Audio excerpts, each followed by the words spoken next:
Бәріне сәлем. Бүгін сіздермен творожный пирогтың ерекше рецептісімен бөлісемін. Нәзік болып шығатын ерекше рецепт сіздер де жасап көріңіздер. Пайдаланатын заттар ол жұмыртқа, қант және бөлме температурасындағы сары май керек болады. Осыларды барлығын ыдысқа сала отырып, 5 минут көлемінде жоғары жылдамдықта миксерлеп шығамыз.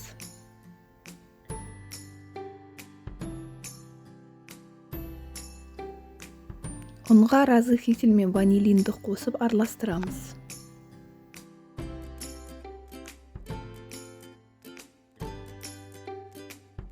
Аз-аздан қосып тестаны жасаймыз. Басында венчиктің көмегімен, кейін қолмен араластырып жұмсақ теста жасаймыз.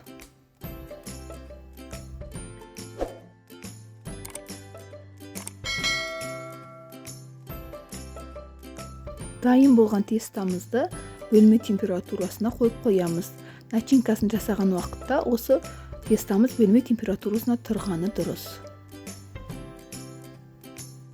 Начинка бізде творог. Творогты жақсылап осылай бір келкі масса етіп, вилканың көмегімен осылай езіп аламыз. Немесе блендермен де жасаса болады. Өздеріңіз дәмдеріңізге қарай қант қосасыздар және 2 жұмыртқа қостым.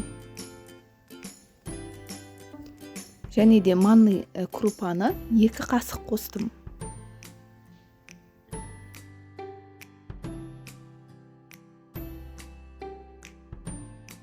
Тестамызды форманы сары маймен майлап, жан жағына осылай дәл видеодағыдай етіп жайып шығамыз.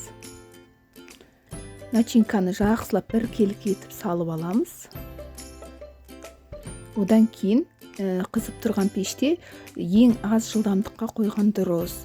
Мен 130 градуста 1 сағат пісірдім.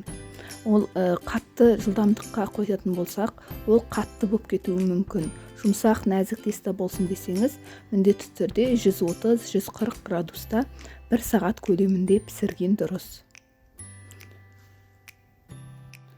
Міне менің пирогым дайын болды. Әсемді өз еркілеріңізде әртүрлі жеміс-жидектермен әсемдесеңіздер болады. Менде 1 сағат көлемінде 130 градуста пісті. Менің басқа да рецепттерім жіберіп алмас үшін міндетті түрде лайк басып, комментарий жазып кетіңіздер.